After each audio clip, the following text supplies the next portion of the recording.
Good morning. Good morning. Everybody, happy Saturday. It's a nice sunny day over here in Toronto. Thank God, because this overcast weather was really getting to me. So I'm not gonna, well, I always say every week, I'm not gonna go too long, but just touching base with everybody, talk about a few random things, and then we'll call it a day because I want to get some stuff done from the store. I got to take someone to the store because something happened to their car. Get some more ingredients for juicing because I'm trying to keep on the healthy challenge and get the summer body ready. Turban's like crooked.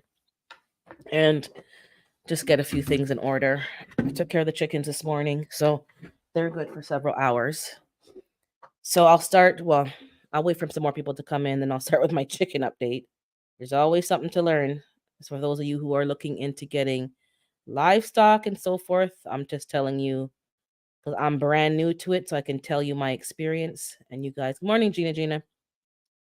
You guys can kind of learn from these random things I keep saying, so then you can kind of be more prepared. And everybody's yard is different, so it's hard to make it. It's not standard all the time. So for the chickens, um, it's been really wet here, raining, and it's not a good thing. It's winter supposed to be winter, whether you like it or not, and it's supposed to be frozen solid.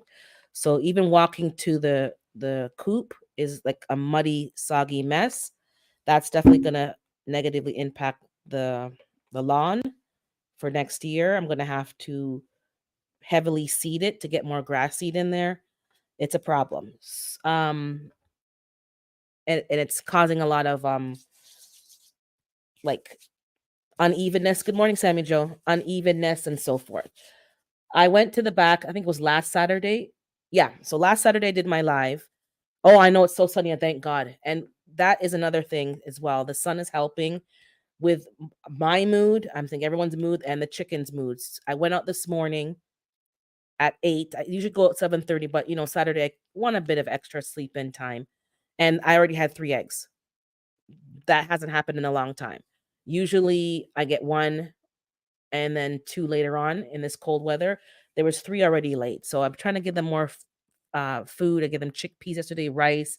I gave them I mixed it with the larva soldier fly larva snacks, the morning drills, and I mixed it with I've been mixing the food, like the leftover food. I've been mixing couscous with it. Somebody gave me a bag of couscous. They gave me a whole bunch of stuff. Their garage got attacked with rodents. Bags were chewed. So once the bag was chewed, they're like, they ain't touching it. So they gave me all that stuff. So I'm mixing like oats and stuff like that. So I think that's helping and it keeps them warm. But last Saturday after the live, before the live, I took care of the chickens. It was soggy, muddy. I'm walking in there with my wellies, and it's just like you're stuck in there, and it smelled. When I came back after the live, I went to a store to get pine pellets. I've seen 2 people that I watch who are been doing chickens for years talk about pine pellets, and they get them from Tractor Supply. I don't have Tractor Supply, but I have another store here, the feed store that carries it. But I checked another local store, and they happened to have it. I went there; they had 5 bags. This is a small store, not really popular anymore, more in rural areas. The service was fantastic. The staff was friendly. I walked in the store and the man right away, "Can I help you? Good morning, Renaissance Grandma." And he helped me find the item. The service was impeccable. They were so friendly. The other guy was just really helpful. I found the item. There was 5 bags. I said, "Give me 3." He put them on the trolley. I said, "Put them on the trolley, please, and I'll pay for them, but I want to still shop. No problem." Then before I said, "No, no, give me 4. Give me 4." I went shopping. I found because they had the seeds out. I got sucked in with the seeds. So so sorry, so I had to tell you that about the text. Good morning, TWP. Um he came over. I'm looking at the seeds and I found a pack of seeds. I know some of y'all sent me seeds, but somebody sent me the scalloped squash. I haven't planted it yet. I've never seen it here before. They had a pack of scalloped patty pan kind of squash. So I bought it. And he said to me, he called the supplier. They're not getting any more until March. So if I want that last bag, I should get it now. So when I was getting the bags, he said to me, cat litter? I said, no, chickens. He goes, this is very popular for cat litter, rabbit litter, guinea pigs, all like stuff like that. I said, I didn't know you carry this because I know you carry the pellets that usually go into the fireplace that they use, like that. He goes, no, this one is for horses, for animals. It breaks down. You can put it in your garden. You don't have to put it in the garbage. It makes things a lot more environmentally friendly. Oh yeah, Patty. Yeah, it's good. I grew it last year, but it didn't come to anything because of damn squirrels. Um, and I went to bed last night, Gene. I fell asleep. Then I watched the replay and I saw you were on the panel. I'm like, what? I dozed right off. I was gone. Hey, Bud Files, good morning. I was gone. I was mashed up. I didn't get to go to Big Rooster. I missed Tori's brain. I fell asleep. I didn't sleep well Thursday night, so it caught up with me Friday night. So I got the stuff. I got the pellets. Service was great, impeccable. I bought a belt because I was there. Let me just buy a belt because I was wearing these mom jeans and it was just, anyways, I needed a belt. I think I'm getting a paloofa puff on my belly. It's not going down, so I need a bigger belt to hold on the pants. Until what? Girl, I was replaying this morning. I got to the part where two other people came on the panel. This other gentleman that was in a tie and a shirt, and then somebody else came. Turkey guy came up, and somebody else came up. And then I'm like, at one point, I'm like, what's she doing up there? I was gone I was counting sheep by that point. So anyways, the story is I brought the pellets back. I did some errands with my sister, brought the pellets back. She helped me lift the bag to the back. The other 4 are still in my trunk. I will buy stuff and it will stay in the trunk until I can get it out the trunk. I use about just over half the bag and the run is fantastic now. When I came back from the errands, good morning, Black Guns. And if I missed anybody, I just didn't see you. My apologies. So when I came back from the errands, I went to a store called No Frills, got some groceries, got some fruit, got some essentials for the week, and came back, and the run was stink. It was smelling foul, not from a distance, like when you're right there. Hey, my urban garden.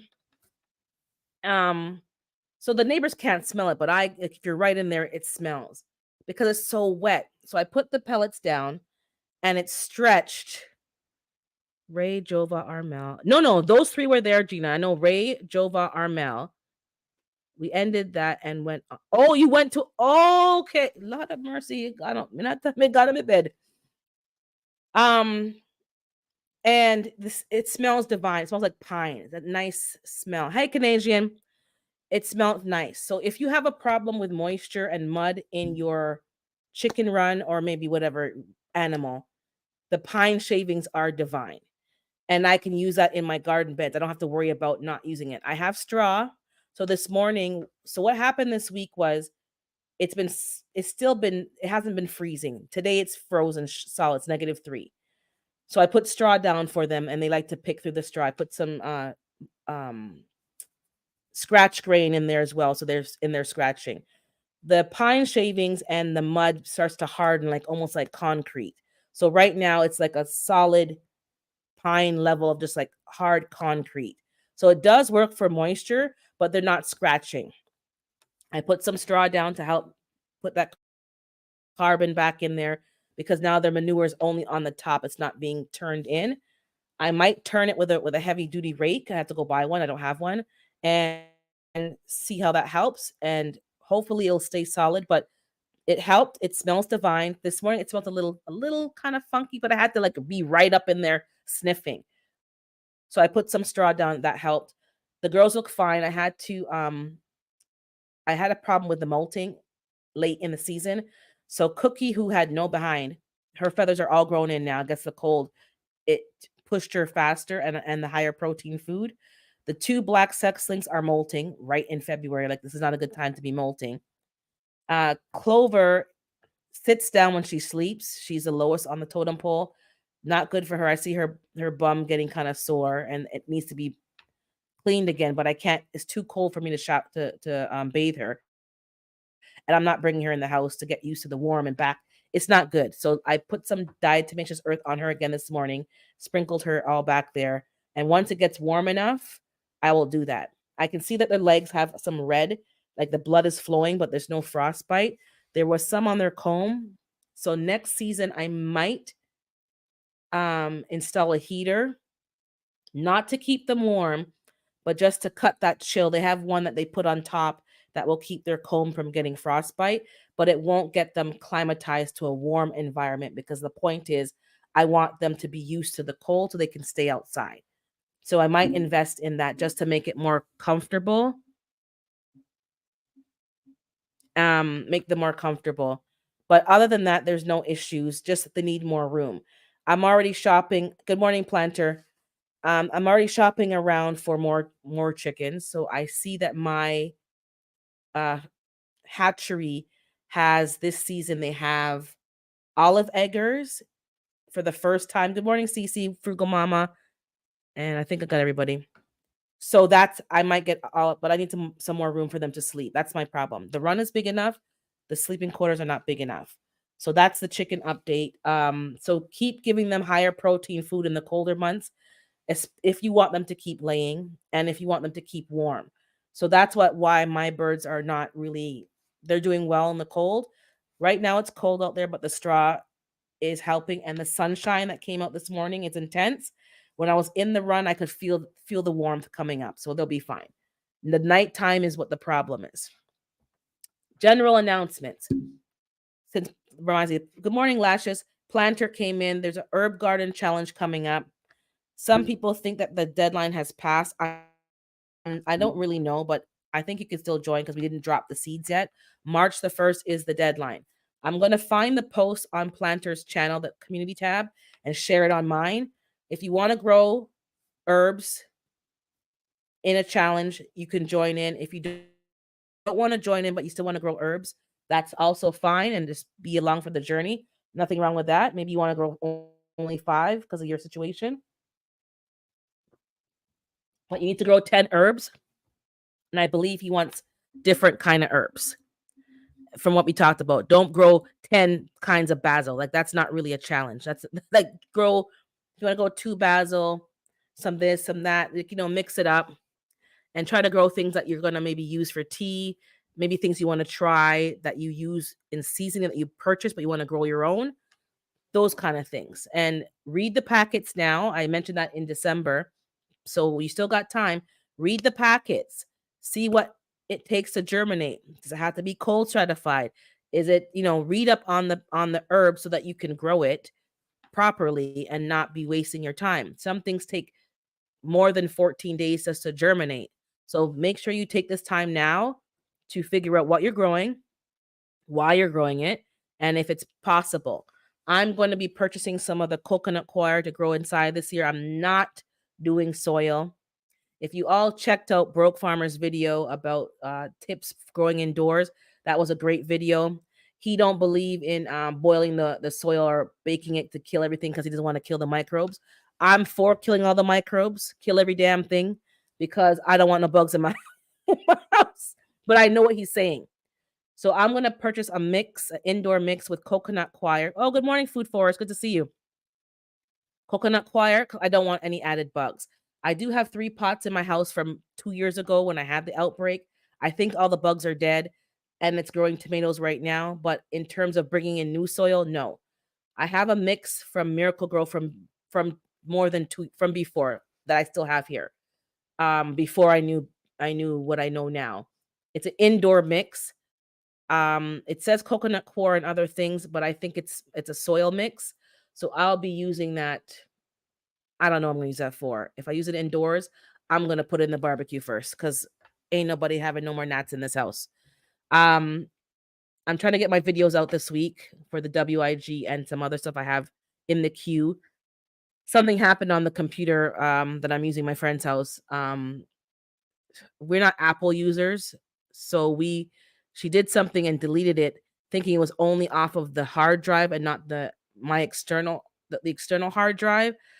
I think Apples are intuitive, so if you don't unplug the external hard drive and you delete something, it deletes it from all sources, which irritates me to no end. It's like, I don't want you to be intuitive. I want you just to delete it in the folder that I'm deleting it from. It took all of the stuff off, so I have to redo my intro because the master copy of it's not there with the music behind it. So I'm gonna have to redo. Yeah, there's a few things I have to redo. I can snip it from some old videos, but I'm gonna figure that out today and get some of those videos up because there's two that are pretty much finished. Just need the intro and the outro, and the first WIG video is ready. It's a short video. I'm just gonna put it up, and if I miss anybody, my apologies. Okay, so that's the herb garden challenge. The WIG has been going on since December, and I think you can still kind of do it just for your own benefit, but I don't know if you're gonna do it for a challenge because we're deep in it. But you could probably still join the WIG. I believe it ends in the end of April, if I'm not mistaken. Check G2 Junior, Rose of Alaska, and Mike's Chaotic Garden. They have posts on that with all the information. I cannot give you the information. I can't remember all of it, but check the channels. Check Planter Garden's channel. I'm going to post his post onto my community tab so that you see what's required and know the rules. So don't just say, I'm joining. Look at the rules because you have to put up videos on, I think, the 5th and the 25th of every month. You have to drop your seeds on the 1st. The only thing, Planter, is that I'm not clear on, if you can clarify this since you're here. Do we do a video on the 1st of just showing us dropping the seeds so that we drop the seeds on the 1st and then show a video on the 5th of that month of March? Or do we skip the 5th of March, do it on the 1st of March, and then after that it's the 5th? If you don't mind clarifying, like the day that we drop the seeds, the 1st of March, or the 2nd if you want to do them 2nd, but you're showing that you drop the seeds not prior to March the 1st, and then drop the seeds and then show that you drop the seeds and show what you're planting and list the 12 herbs. Is that what we're doing? Or do you want that on the March 5th video that we're recording on the 1st, that we drop the seeds? Okay, okay. So you have to upload the 5th and the 25th of every month. But for the first month, which is March, you got to record on March the 1st that you drop the seeds. And then I guess you can upload the video by the 2nd, or just do a short to show that you did it and then upload the video after. So show your herbs, the 10 that you're going to plant, and that you drop the seeds. And you must use hashtag HGC 2023. All that is on the community post that he posted. Don't listen to me. Go to the post, read the instructions so that you know what's going on. So March 1st is a video, then March 25th. And then after that is April 5th. And you're going to be showing the progression of the herbs. If you have things that didn't germinate by that point, by the 25th, maybe you show that you dropped more seeds. Don't just sit there and drop the seeds and leave them. You have to keep, okay, they're not germinating. Drop some more of that same seed and show the progression and whatever. That's what we're doing. Now for this week, I'm seeing some stuff in the news, a lot of stuff. I tried to read the article this morning of Sam sent me a video about this person speaking on. They're saying that backyard gardeners. Oh, you just walked in, Sam. I just called your name. A video. I watched the video, but this morning I tried to click on the original video. Not the video, the news article, sorry. I tried to click on the news article, but you have to be subscribed to, like, all these newspapers get under my damn nerves. You have to subscribe to them in order to see the article. So it was a telegram in the UK. What is going on here? Save. Okay, something else. And talking about backyard gardeners, produce, or the crops, we produce more carbon than conventionally grown, more carbon. there's two articles that came out. Um, so maybe I'm mixing up the two articles. There was one. Hey, David Corey. There was one article talking about backyard gardeners produce more carbon than conventional farmers. I read that article a bit, and it's true, but it's not true. And it's true because give me a second here. Sign out of something and I need to sign back in. They're talking about the context of the infrastructure and that kind of thing. Hold on.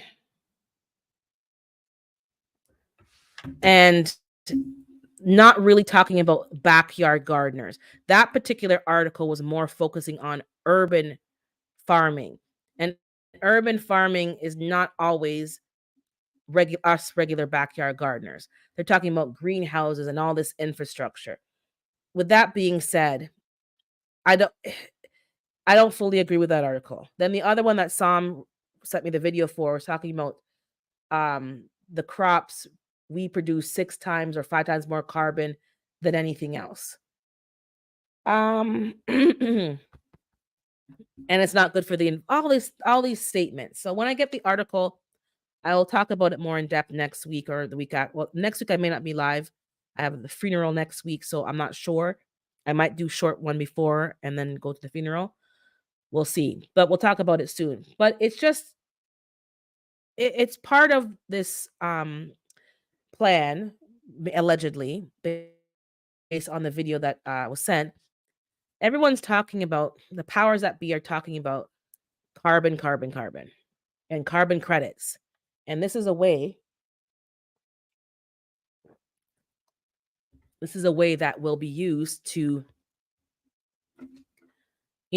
control people per se because carbon credits.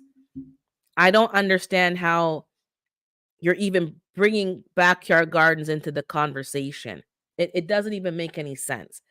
Even if you put an infrastructure in your garden, a greenhouse, let's say, hydroponics, aquaponics, let's just say we're doing all of that. You're doing it on your property. You're not traveling anywhere to do it. A lot of the food that we get is traveled and trucked and flown in. And they did say that that is more carbon than obviously a backyard garden. But if you're growing it right in your own backyard, the carbon that you're producing, you're also, most of us are concerned about the environment. I don't think people who get into gardening are gardening separate from the environment.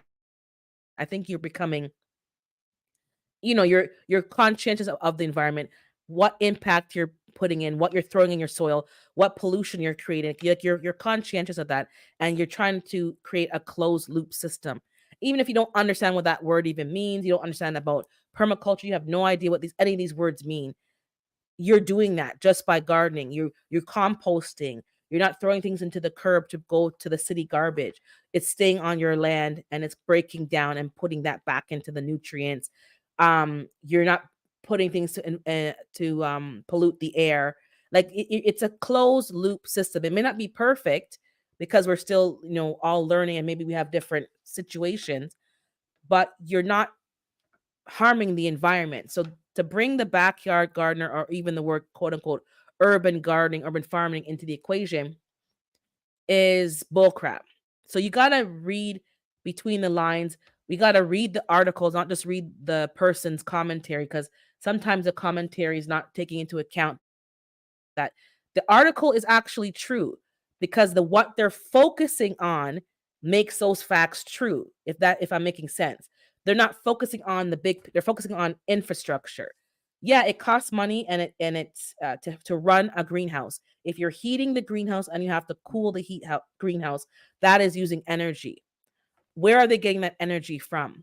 Are they using renewable energy, solar energy? They didn't take that into account into the discussion as far as I read. So you can't make these. That's exactly right. It's about control, and carbon has always been there. So what has changed? What's changed is the commercial industry. They're not making things closed loop. They're the problem. They're the problem. The carbon footprint is not really, we didn't cause it. They caused it. And now they're putting it into our hands to fix it. How can having a backyard garden be bad for the environment? That's putting the environment back into a more natural way. Yes, we're controlling it by, maybe we have things perfectly lined in grids. We have beds, we have everything so symmetrical. That's not natural. Natural is just like wild and free. But it's still better for the environment. We have pollinators coming in, things that were being underpopulated in our city, my city alone. They're asking people to plant wildflowers. If you don't have a garden, they don't care. Please, good morning, Charles. Please plant wildflowers. Why? Because the natural ecosystem has been affected. So, how are you equating gardening to ruining the environment? You can't just focus on carbon, carbon, carbon. Like, as David said, it's always been there. So I started to do some, watching of documentaries about carbon. This, I think I've been bamboozled. I've certainly have been bamboozled with this whole carbon footprint talk. We haven't required any industry to really change. They're still doing the same crap that they've been doing. Same crap they've been doing. So how do you not change what you're doing as an industry? And now you're saying the problem is from backyard farming or gardening or whatever? No. My food forest sequesters carbon. No biomass leaves. My food forest is stored in the soil. I belong to this planet and I don't own it. That is an excellent point. They want to control not just America, David, everywhere. They're coming with the same foolishness, this carbon footprint, carbon tax. Good morning, Bayou. Carbon tax. It don't make no sense. To me, it seems illogical for them to be able to put a number of carbon on your garden because not everyone has the same plants. It doesn't make sense. If plant life, and I have to probably review because that's the facts. Plants create, we create carbon dioxide.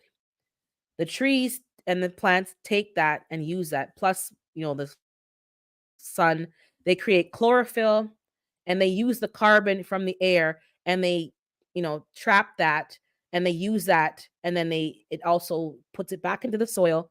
And some plants take things out the soil and put it back up. So that's why we have plants that we use to pull nitrogen and maybe even carbon, other things out, the minerals out the soil and bring it up to the leaves. So we use the leaves for tree. It's supposed to be a symbiotic relationship. Humans have broken that chain in every event. We take things and we dump it into the oceans. The oceans can clean up, but the volume of mess that we're putting in the ocean is too much.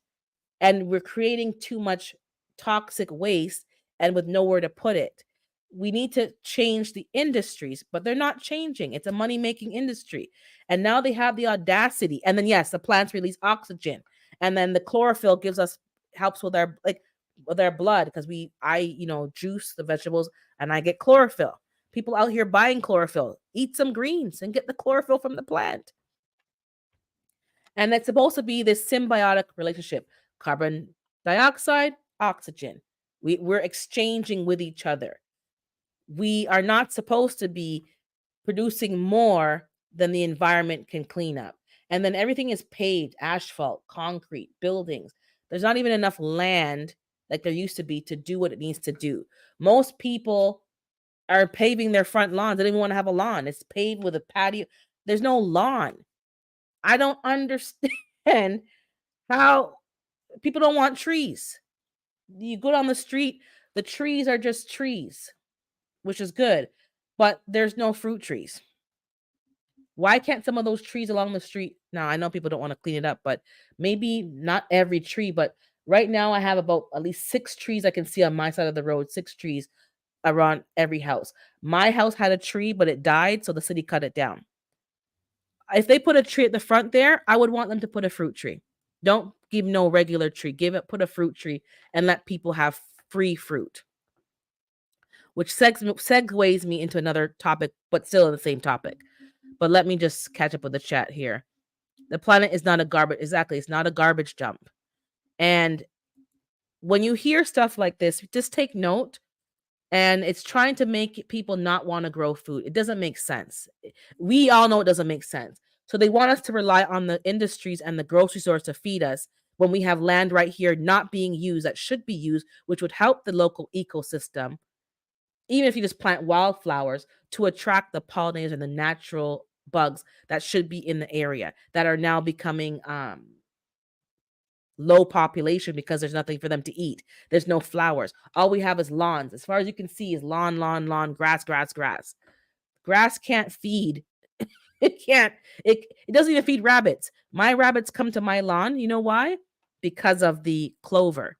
They like clover, and that's why they come and eat off my lawn. Carbon is 666.6 protons, zero point 0.6 neutrons, zero point 0.6 electrons. Right. And that's and the carbon when you're talking about electrons, because they're talking about the and there's just so much layers. I gotta research some more because I'm like, it's just so like it's so deep and it's making more sense. And we've been bamboozled. This whole carbon footprint and the and then we gotta watch the carbon and the ozone. No, and the earth is gonna be destroyed in 5 years, whatever. No lies. The earth is gonna always rebuild itself. I think what's gonna happen is the earth's gonna get rid of the people. It's gonna be like, I'm sick of you. I'm sick of you. We can't have a forest preserved either, and then we'll see all the critters with no place to go. I'm gonna have my garden, and I think what they're talking about is foolishness. I don't think they can calculate how much carbon my garden is producing. Is if I'm growing the food on my lawn, and sometimes even in my lawn because I had a patch that I just dug a hole and I had tomatoes growing in the lawn with the grass because I was like, mm-mm. And I'm taking that harvest right to my front door and I'm eating it. There's no travel time. There's no gas, me going to the store.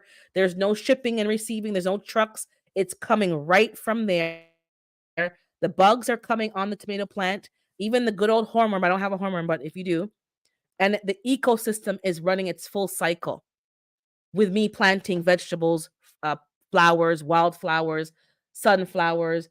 I'm planting calendula to have for healing properties, comfrey. All these things that we're planning to add to our medicine cabinet is also attracting these bugs. I used to have frogs in my garden when I first moved here. I haven't seen a frog in a long time. They may still be there because the plants are still there. My tiered garden has always been full of flowers. I made sure when I moved here, hostas, lavenders. I had two kinds. One died. I had the white lavender and the purple one. I have a lilac tree bush, whatever you want to call it. I had salvias. I planted hens and chicks or chicks and whatever you call that one. Ground cover. I had all the different things planted there. Yeah, 666. See, that's something I just stumbled upon in the last few weeks, David. And I'm like, yeah, because they're saying it's bad. Now, I'm gonna segue because I think you guys all heard this maybe not all. There's a person and a celebrity that has been labeled as Looney Tunes, as not well in the mind. But the more I sit down and listen to some of these Looney Tune people, they're kind of making a lot of sense.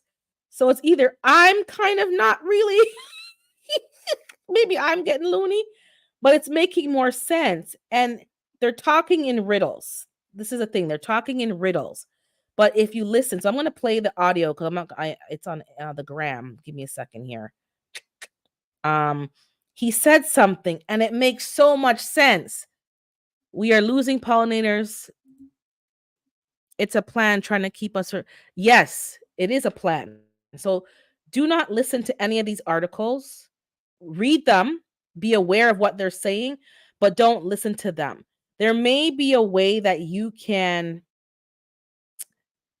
improve what you're doing because there's nothing wrong with learning and improving. We're talking in the community about better ways to do things that will not impact the environment and actually enhance the environment. Nothing's wrong with that, but don't ever stop growing food. This is the most ridiculous. They're focusing on us when there's bigger problems and bigger fish to be frying. Big fish. Let me see what Howie's saying here. Sewage treatment plants are not in nature, but but manure is and broken down. made inert by microbes to reusable soil for plants. Plants give you water and oxygen. That is their waste. Exactly. They're focusing on what we're doing, but not focusing on the fluoride in the water, that we're drinking sewage water, that all these trucks on the road and all the exhausts from the water, the 5G towers that they snuck. Hey, good morning, Carbon. 5G towers all over the place. They're not talking about that, about people who are dumping stuff in the garbage and in the water, medications, uh, car oils, all these different. No one's, but you want to worry about what we're doing in our backyard. There's not, don't tell me about no carbon in the backyard. That is not producing more carbon. The carbon that's being produced is on an industrial level. Even if there's carbon to be calculated with the infrastructure that I'm putting in my garden, it's not impacting the environment in a negative way because we are all thoughtful and thinking of ways to have renewable energy. So you can't, and people who are growing tropical foods in a cold environment are, from what I'm watching lately, many of them are using solar energy.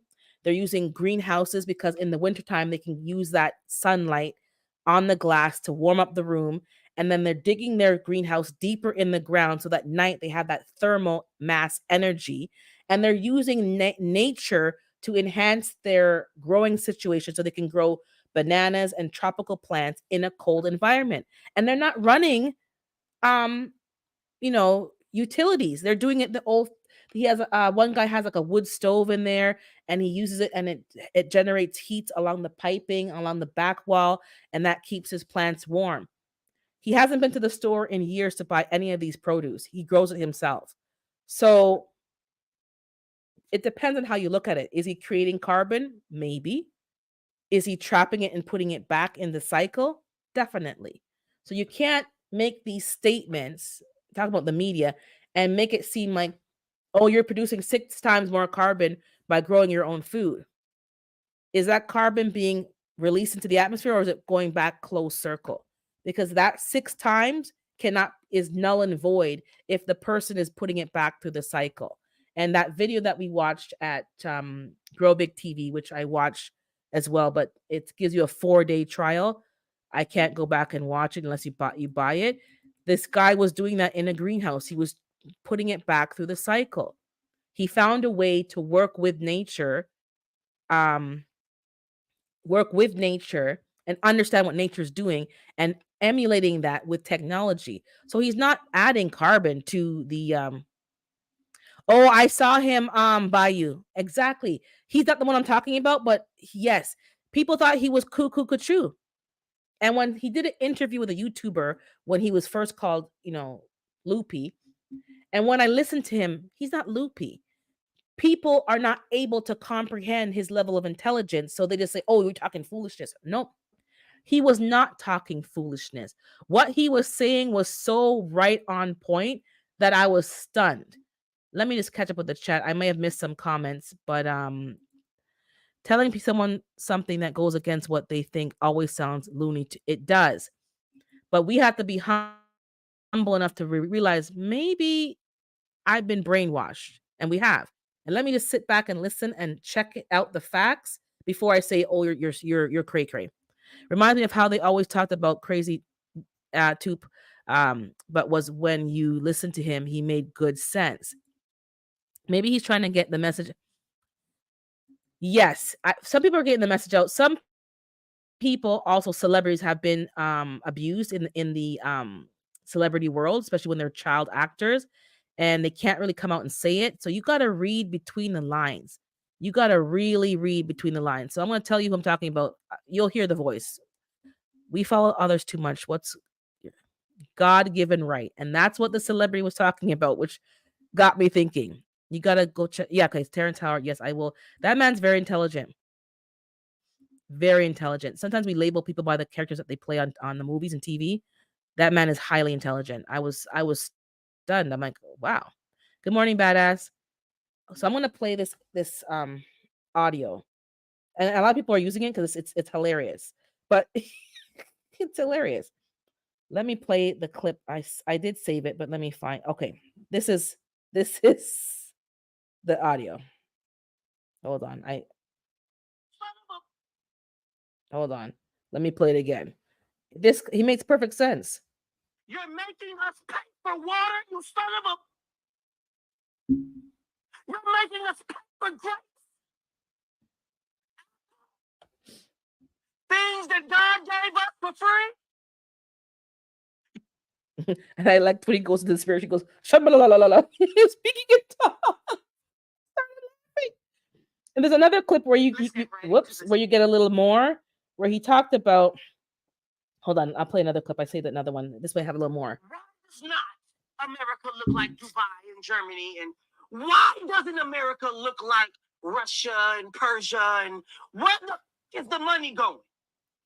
There should be grapes, turnips, vegetables, everything on the streets for the homeless to eat.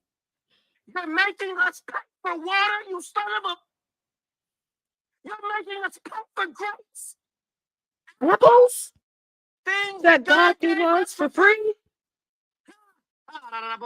You go burn in hell. I'm through with you. I heard the clip, but I was laughing my head off. And I was like, hold on, this man is making perfect sense.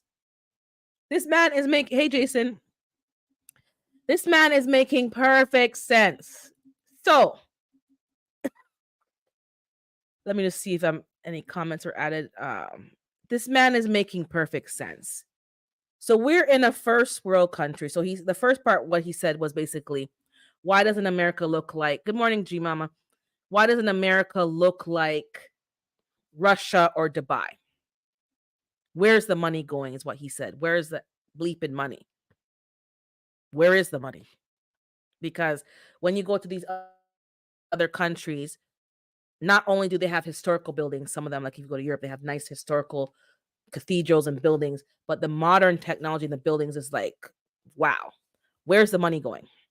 Then he said there should be food on the street for the homeless people. Not literally food, but growing food, plants, fruit trees. Most Caribbean countries, you walk down the street, there's just random fruit trees. People don't cut them down. There's not this perfectly gridded community where it's only trees but no fruit, just leaves. It's just these certain types of trees, and they have an urban plan. It has to all be part of the urban plan.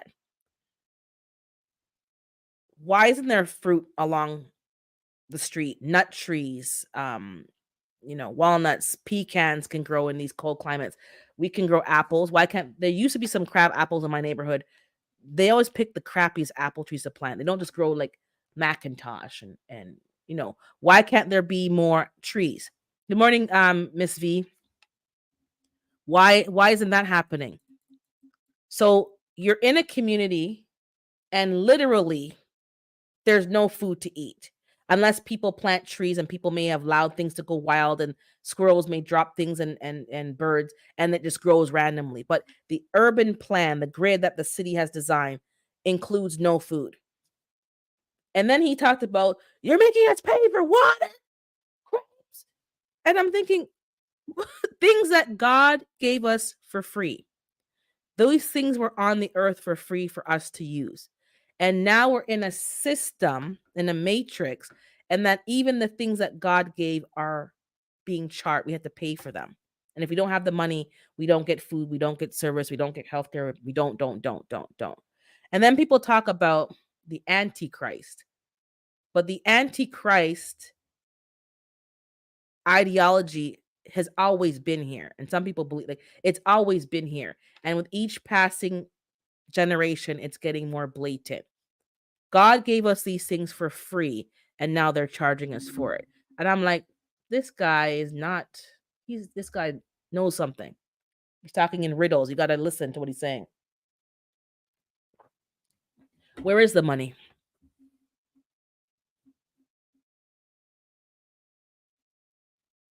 Yeah. But how can we everybody here, David, in response to the water, did they create the water, or did they purify the water that they've dirtied up and giving it back to us? Have they created it? We have this notion in the society, as soon as they put their hands on it, they patent it or they trademark it or whatever they do, but they didn't create it. They didn't create it. It was already here. So if you didn't create something from scratch and you have to use something that's already in existence to create your product, is it really yours? I don't think it's water is part of the cycle, but they're giving us back the dirty water that they've cleaned up and giving it back to us and charging us for it. And that's weird. And I could see what he's saying. And they're supposed if we have to pay for water, fine. We pay for bottled water. They gotta bottle it. They gotta put it in the machine. So fine. We paying for it. Where is the access to the free water? Well, I guess the lakes, the streams, the creeks, the rainwater. But the same people who are selling us the water are polluting the other water, which is making us dependent on their water. Not just water, anything, soil, all the canned food and stuff that's been recalled. All the For instance, the applesauce that's been recalled.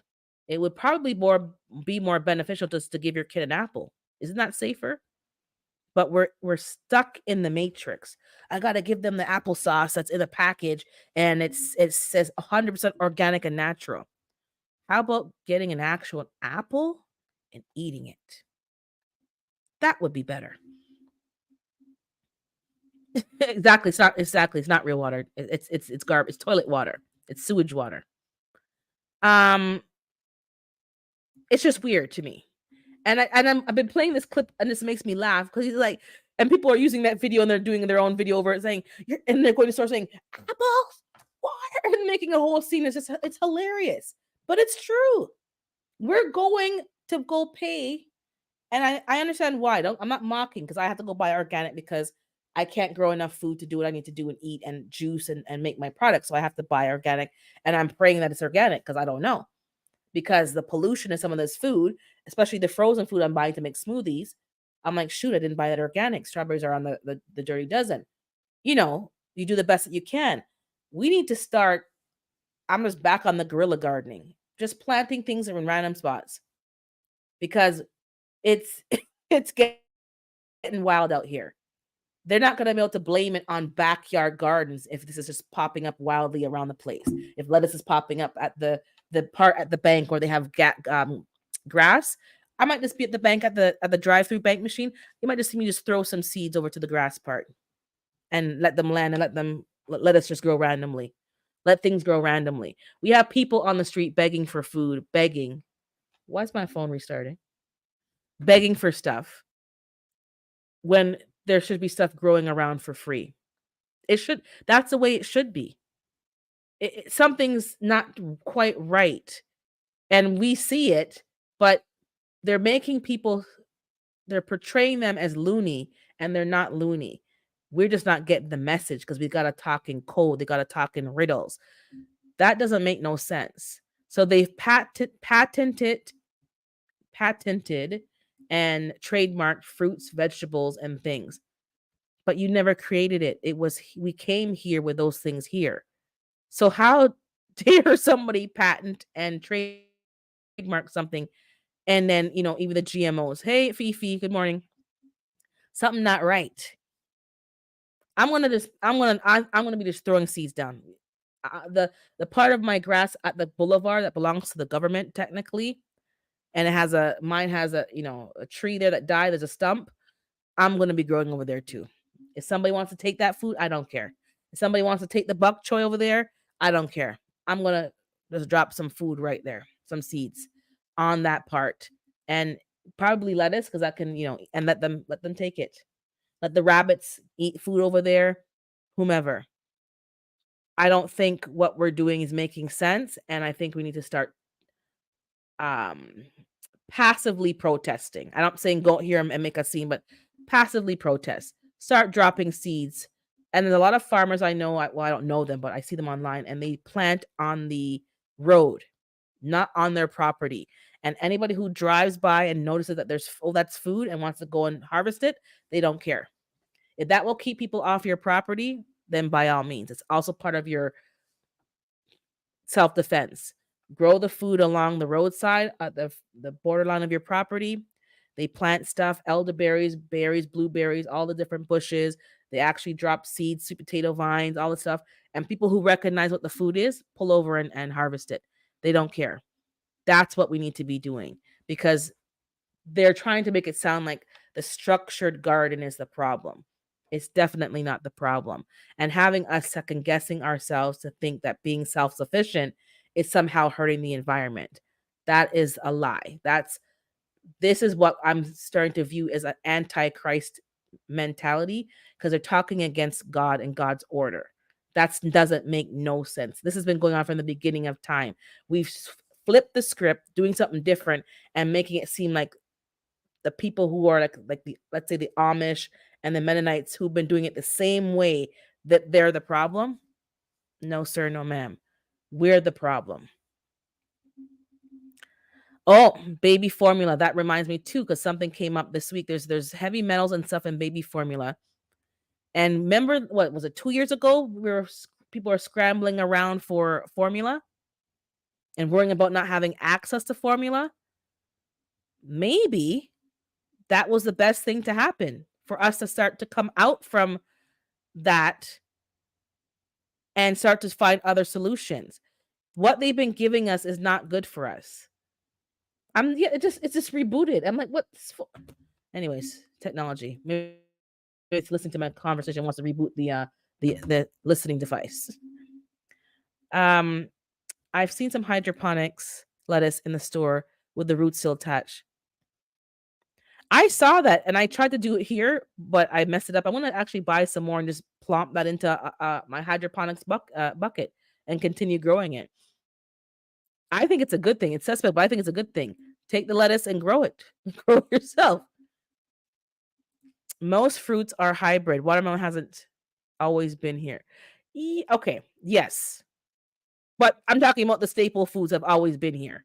And the food that we've created, we had to create from the food an original food, is what I'm saying. It wasn't just I'm going to create a watermelon. Nothing was just created from scratch. They had to use the fruit and crossbreed and hybridize it, so it wasn't just from scratch. So even that, the credit can't come from the scientists, because you use something that was already here to create what you created. That's what I'm trying to say. So they can't, for even them to copyright it, you can't, because you had to use something that was here. Hey, good morning, Marley. So, there's nothing that is nothing new is under the sun. There's nothing that's being created that has just created. You're using something that's already been here to create this new thing. Hydro, what? I bought some tomatoes labeled hydro, and when I cut them open, all the seeds inside were already sprouted. That don't sound too right. That don't sound right. We're just pawns and they run around manipulating. Yes. So keep up to date with what's going on, but that sounds weird, Psalms. That sounds weird. And just keep growing your food. I know I'm over winter. I'm tired of winter, but winter needs to be winter. I'm glad for winter, because some of y'all who live in the South who have these bugs all year long, and no, sir. Wintertime, I get a break. Now, what I did notice this year, I don't know if I noticed it. Maybe if it's new or I just haven't been paying attention. I know winter time is overcast generally, but the level of overcast this year was too much. I was talking to my sister and I'm like, it was by end of December, early New Year's. I'm like, I can't take this anymore. I can feel myself going into a slump, going into like a quote unquote seasonal depression, because there hasn't been enough light. And she's like, yes, me too. Like, winter's usually a hard season and you get through it. But this year was worse. There was not enough light. Like, I felt like it was sucking the life out of me. And I wasn't the only one that noticed that. And I'm like, something's going on. And my sister, who doesn't even got, she's just not into that. She was like, she goes, I'm finding it difficult. And I'm like, this is the things that they could use to kind of get everyone depressed and get everybody not on their best game because you're not getting the light. So right now it's sunny. We're just out the window looking at the light. I have my hydroponics going. I'm in the light. When I'm working at my desk, I have the light shining, because to compensate, because it's been very dark. There's been a few mornings, more than a few. I would go out to take care of the chickens before I start my shift. I'm not going out as early as I used to because there's no sunlight. There's no point of waking them up. I can wake them up and put the light on, which I do, but there's no point. So by 7 o'clock, 7:30, I'm outside. Most times I'm going out there, I'm waking the chickens up. They're like, they're all in there. They're not getting up. And animals who are on a clock that rely on light, if we're not careful, you're gonna slow down your production. And I know we get slow production in the winter, but I'm talking about even slower than what people have been experiencing over the years. And you're going to have to potentially consider having artificial light for your animals, not because you want to push production. I don't push production, but when it's overcast at 8 a.m., if I don't see any light, I put the light on for them because they need light.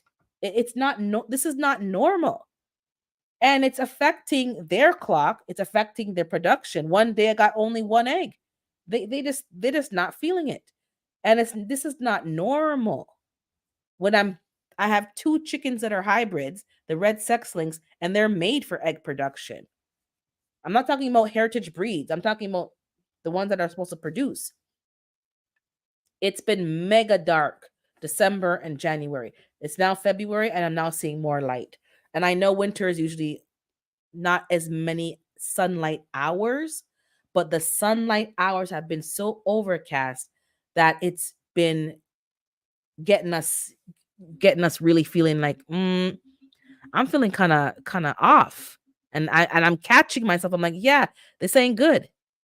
It ain't good. There wasn't enough sun for me to make sun tea like last. See, that's what I'm saying. And I'm like, if you're not paying attention, you really don't notice it. It says, oh, it's winter. It's just normal. No, it's not normal. This is not too right. It's been 70 degrees, then 45 in Florida. Everyone around me is sick with a cold or a flu. Y'all need to keep your immune systems up. That's all I gotta say. And I don't believe, well, I don't personally believe, I don't know if it's scientifically based. Temperature is a problem, but it's not temperature that makes you sick. You don't get a cold or a flu from the temperature fluctuations.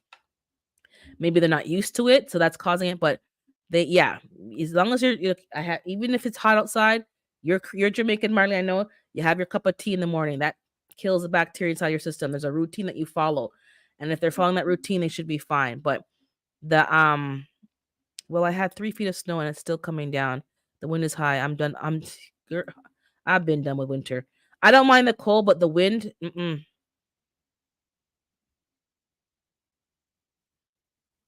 I'm telling you, it's been bad. It's been overcast, and it's causing people to have a lot of mood swings. And I was reading up some more about seasonal depression, mental wellness. Oh, before I forget, I mentioned last week a prayer request because somebody that I know through their mother, but their son tried to hurt himself and he was in the hospital. So we've been praying. The mom sent back a message. There's no brain damage and no damage with him, and the hospital is getting him into a ward or department that deals with mental wellness. So they're hoping he'll get the help he needs. And the family is getting therapy because that was a very traumatic experience for the other children as well. So they'll be getting professional therapy for that as well. But there's no brain damage, so hopefully he can recover. And if he can get the help that he needs, maybe he can, get back into living a functional life. So keep him in prayer. Just the young man that tried to hurt himself. God knows. You don't need to call his name. God knows. And then there was something else I had mentioned. Oh, I had mentioned a while ago. Um, about a case, a court case that was going on with another family friend, family. Somebody I went to school with, his one of his children were deleted and left in the road because they were looking for the other twin, and then they found the quote unquote good twin because they couldn't find the other twin. The trial went through and justice has been served. It was difficult for them because it's been about 5 years. It kind of learned to accept that this person was gone, and they had to relive it again. But justice has been served. The person was not very remorseful, and the victim's family had to be comforting the accused family because um the accused family, doesn't roll like that, and they don't know how this young man just becomes this wicked evil person. They're shocked and they're stunned. It was difficult for them as well too. There was no accountability, no ownership, no remorse. It's like, who are you? So it made me more sympathetic to the family too, because I was like, button them out. Just the criminal, the one who's guilty. The family does not always mean that they're in line with that person's values. He wasn't raised that way, and the family is in shock that this person is doing that. Um, so justice has been served in that court case, and they can close the door now and move on with their life. Um, but it's just still unfortunate. There's times where it kind of, you feel away that this young man was taken out for foolishness. But back to the mental wellness. This is back to the mental wellness. And if you're not paying attention, you can find yourself spiraling. And it's good morning, Jegs. It's the sunlight is a problem. The lack of nutrients in the food is a problem. The fresh air and exercise is a problem. If you're not getting those things, you'll be did I miss somebody? I think someone said hi to Wayne. Good morning, Regenerative Life, Wayne. I think somebody said, okay, I see you there. And see, Montana has 4 cities that 100-degree temperature swing in January from -40. That to me is definitely when I hear people talking about these extreme fluctuations, that's not a natural occurrence, is what I'll say. Again, I don't have no scientific proof, but that's not natural occurrence. And a lot of you, I think we're talking in many lives in the last few months that a lot of us, all of us, have to learn how to grow in different climates because your own climate is changing, your zone's changing. They change the grow zones. There's a reason for that. The temperature fluctuations are going to be greater. So you need to start to make sure that you know how to handle these fluctuations because there are a lot of plants that are cold tolerant. They are cold tolerant. But when you go from hot to cold, that yin yang is too much for even us, never mind a plant, never mind your ant, your livestock. So you're gonna have, you know, hoop houses or cold frame just to keep the chill off of these plants. They will survive. Most of you'll know that broccoli and collards are sweeter when they get a little touch of frost on them. They're actually sweeter. Kale is sweeter. I gave the girls some kale yesterday because I have some outside still, and I'm gonna leave it there because I want it to go to seed for the next season, and then I'll get seeds this season, and I'll plant some fresh ones, some dinosaur kales out there. We're gonna go back to planting some more of the curly kale because my dad likes that one a bit better. The curly dwarf curly kale, so I'm gonna plant some of that this year. I was focusing on the dinosaur kale. To me, this looks pretty out there, the long leaves. And I'm gonna try the blue leaf, which is a dinosaur type kale. But the weather is definitely something going on. Keep your eyes open and your head on swivel, and just pay attention to what's happening. You can grow outdoors in the wintertime. I can tell you that. I don't have any covers, so right now they're all frozen and the pots are frozen in water, which is not good because they could crack. But if you take the proper precautions and set up yourself accordingly, you can grow. I said last season, I warned you guys who are in Florida after you had that flash frost. I said to you all, get your stuff in order. Buy stuff on sale during the summertime. Your frost covers, your protection for your trees, because it's just going to become a more regular occurrence. I warned you guys. We know how to handle cold over here. The plants are in a cold climate for a longer term. So that fluctuation is fine. The plants are not going to suffer. The only time they suffer is when it does a freeze, and the water in the leaves freeze and it destroys the leaf of the plant. So my spinach right now is like, but it's still there. It's going to pop right back up when it gets a little warmer. Some of you all who don't have that kind of climate, you're not used to it, your plants are going to go into shock.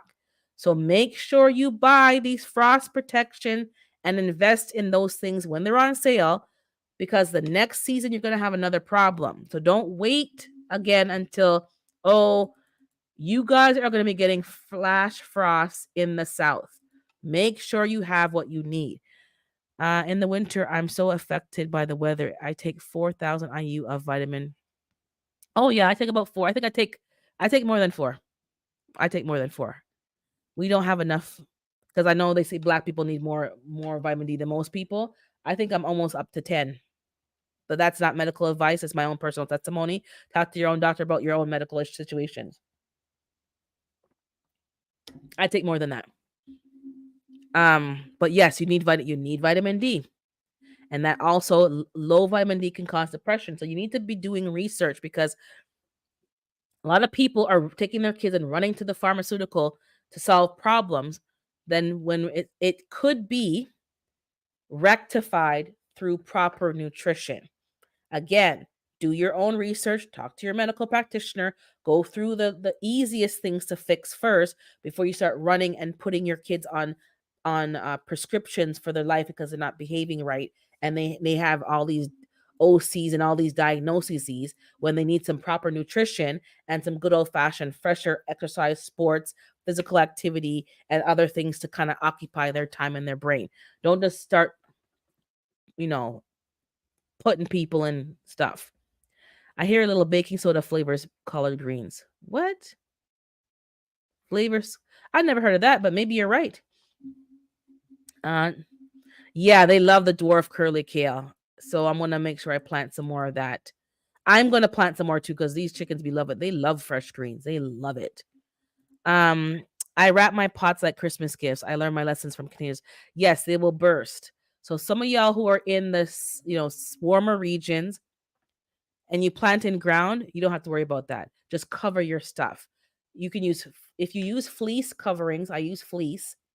If it's a lot of rain and sleet, it'll just make the cover soggy. So you're still gonna have to put a plastic over top of the fleece, but that will keep your plants warm enough. And when it's warm outside, you lift them off to one side, put a rock down to hold them down. And when you know it's going to be a frost, you just put them back over at night and cover them up. You got to put in the infrastructure, otherwise you're going to be wasting your time. Because when the cold comes and it destroys your crops, it's devastating. You got to start back from scratch. Happened to my collards. The water in them froze. Yeah, plants have, life inside of them. The same way you'll get frostbite, the same way the plants will get frostbite. Yeah, they'll go into shock. So you have to be, we're in a time where we have to be more flexible when it comes to your gardening, your homesteading. So for me, I'm growing indoors now. I the food does not taste the same. I'm not gonna Let's just talk the truth, because some people, oh, the food does not taste the same. The spicier food has more spice to it. It's different. The lettuce may be a bit more bitter. Like I have endive. I got to eat it right now because it's gonna get bitter if you don't pick it young, and it's hard to know when it's ready when it's in a hydroponics. So that's the only thing. The taste is not the same. But when you account for the fact that the store is giving you stuff that's sprayed with all kind of crap and has coatings on it, I'll take the not so sweet greens or the bitterish greens. I'll take that any day. I'm using the 511, not well, the fish emulsion. It's not 511. It's a different brand we have here. I did find 511, but I already have this one. The seaweed kelp, I've been putting that in the water, and I've been using the more bloom that I bought just a little bit, not a lot.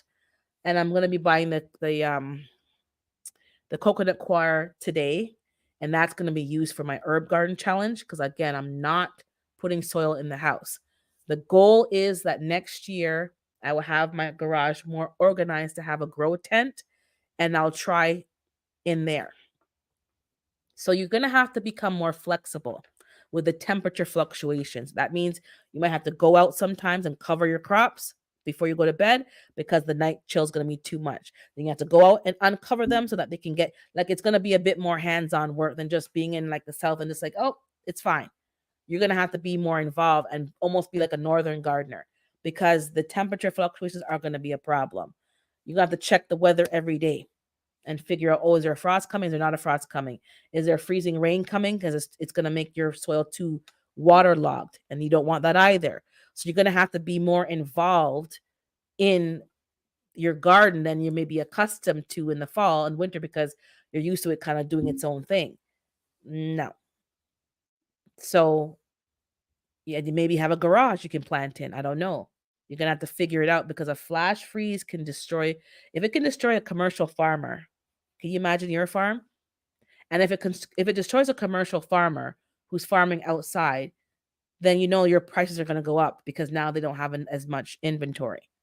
If they have a greenhouse, they're pretty much fine, but you're still paying more because they got to pay more to sustain the greenhouse during these colder weathers and they're using more energy.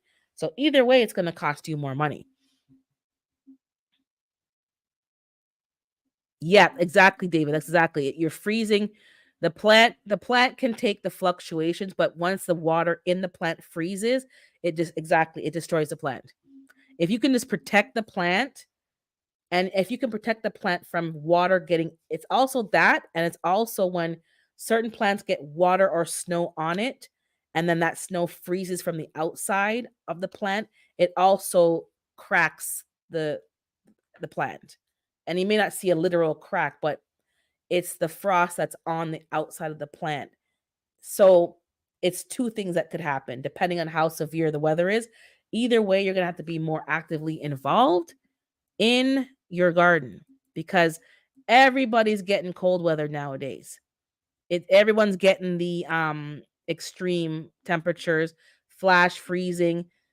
Wind is kind of hard for me to control because that will just blow things, all over the place. I try my best, but the frost is is doable. This year I didn't do anything outside because all the plants that I let overwinter last year gave me seeds. The previous year gave me seeds 2023, and I didn't plant anything in the summertime to overwinter. So this season 2024, I'm going to make sure I plant a second crop, quote unquote fall crop. I'm going to put it outside into the beds, the raised beds, but in the ground. And then and also I wanted to amend the beds this year with the chicken manure, plant those things, overwinter them, have the fleece and then the plastic ready for them, and I'll be more actively involved in protecting those plants, as well as trying to get the garage organized. I went into my garage with a bucket of rainwater and snow that I I captured in the east trough. So I watered all the herbs. The herbs are still doing well in the garage, but they're getting leggy because they're reaching for the light, which is fine. Once it gets warm enough, they can go outside. So the oregano and all the stuff that I bought, the lemon balm is fine. The um lemon balm is getting a little dry, but I give it a good watering. The lemongrass, I'm not sure yet. I'll let you guys know if that survived. Good morning, Denise. And the stevia. I think I buy stevia seeds? I gotta check, girl. I gotta check, boys and girls. I gotta organize my seeds because I'm unorganized. I'll be buying things 2 and 3 times because I can't find them. The plant, I overwintered it. I'm not sure if I put it in early enough. I may have killed it. So if it goes to seed, I will harvest the seeds. My fig trees are budding in the garage. I see some new growth coming out. The one that's horizontal, the brown turkey fig, it's budding. I'm gonna leave it alone, but I think I'm gonna have to cut off some of the limbs and root them separately and make like 4 trees from that one tree, or make another tree and test it out first.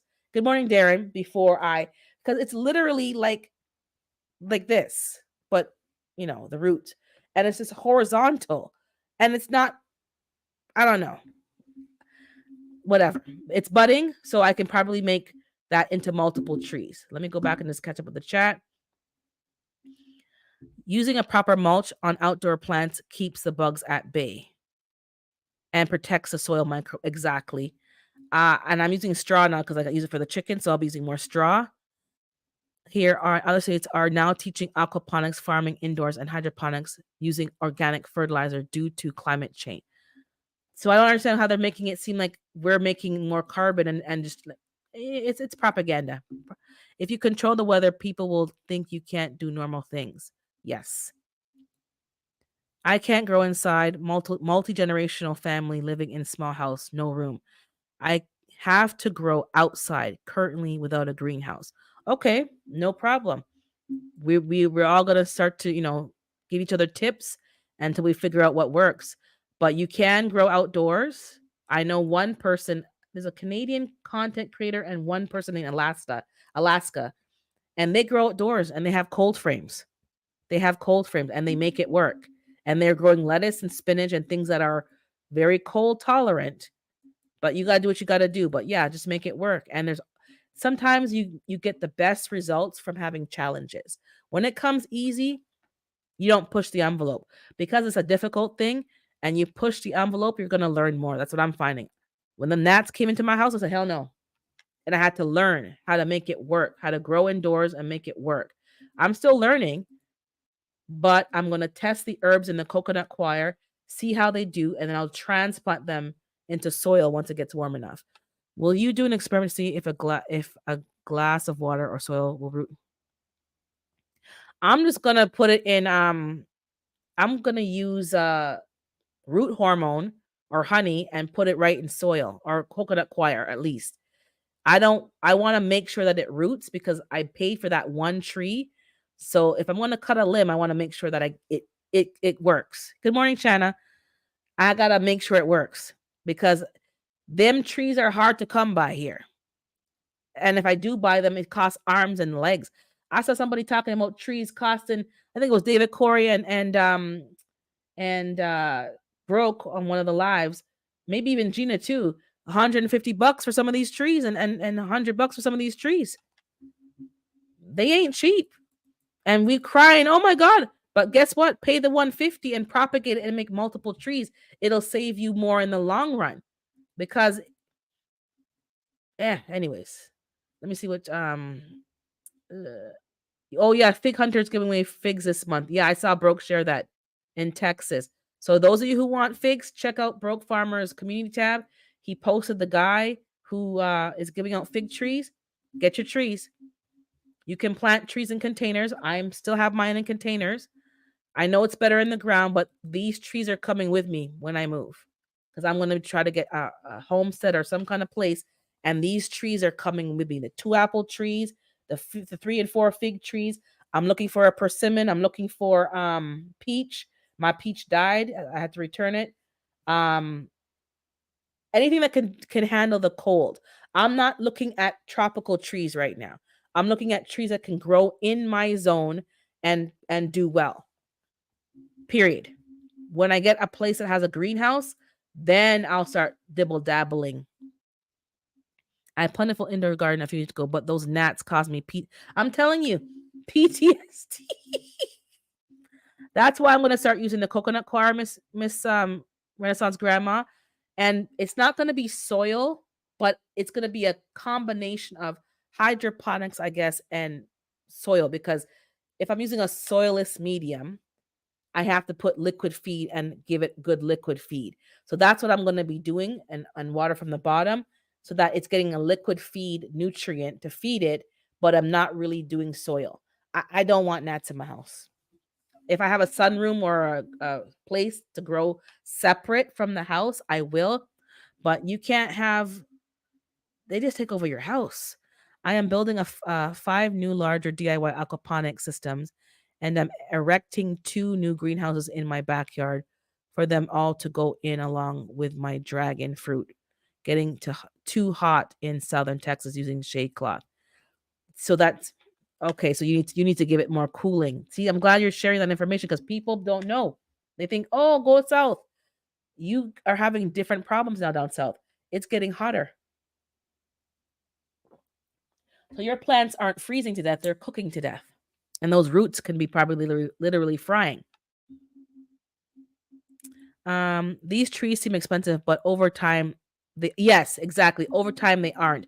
But it is an expense on your initial investment. That's why if you buy a fig tree, we all learned from like even GT, you can propagate it. So if you're not willing to propagate it, it's gonna seem expensive to you. But I'm gonna propagate. I'll try one branch. Now it's budding, so there's probably not a good time to do it, but I'm probably gonna have to do it now. I probably should have done it in the fall, cut off one of the branches and then stuck it in to root. But if I can root that, that gives me 2 brown turkey figs. If it works, then I'm gonna do it again, and then start cutting in the other tree that I bought. Now the other one that I bought from the nursery didn't have so many branches. If I'm just remembering when I saw that last week in the garage. There's one that's just a vertical stick, and then one that has some. So I need branches because if I cut the top off the fig and cut it down, will that hurt? Well, I don't know. We'll see. Anyways, um, make more trees. If I can make more trees, people here want trees, but I told them straight up. I told quite a few people straight up. I'm not giving away any of my cuttings yet. I'm making sure that I have so many of each tree myself. Then when I get that minimum, then I'll be giving out cuttings. Now, somebody gave me a cutting. She gave me, if it survives, it's an apple tree in the back. I don't have the breed of the tree or the species of the tree. It's outside. I see that it's not dead. So if it survives, I maybe have to owe her. I'll give her a tree, a branch, because she hooked me up with a tree and the leaf of life twice because it died, and she gave me more leaf of life. So I have that going right now. So I'll trade with that. If you're giving me, I'll do tit for tat, but I ain't just giving you something just to give you. Hell no. So do you want me to use wood chips or vermiculite for indoor mulch? And okay, so you don't use what kind of wood chips? Are you using wood chips from? Tell me about the wood chips. Because if it's like wood shavings for like the chicken, which is like cleaner, there's no bugs in them, like pine shavings, or you're using like something that you get at the pet store. But if it's like wood mulch, I would. So tell me where you're getting your wood chips from, because that's probably very specific.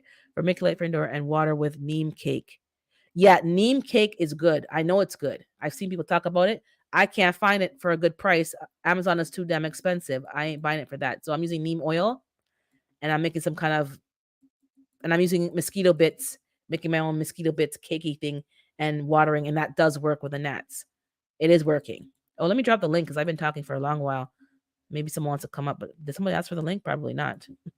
You guys have no problem sitting here listening to me talk for 2 hours and just monologuing, but someone else can come up. Good morning, Interesting with Jay. Soaking neem seed meal, aka neem cake, kills larvae in soil and feeds this. Yes. So if you can get neem cake, I would recommend it. I know it works. I haven't used it personally, but I've watched a few people, and G Mama has also sworn by it, and I know it works.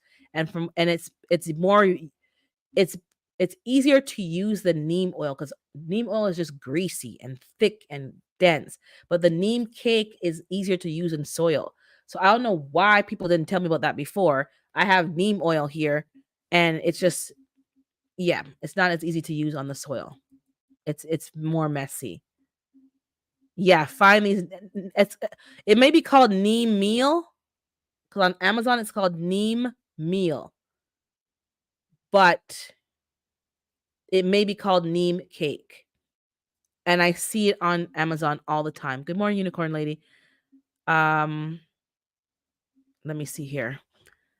Mulch your turmeric. It's basically pest resistant alone. Okay, so I'm waiting for D Mama to talk about the wood chips that she's using. She's using something special. Leaf of Life is easy.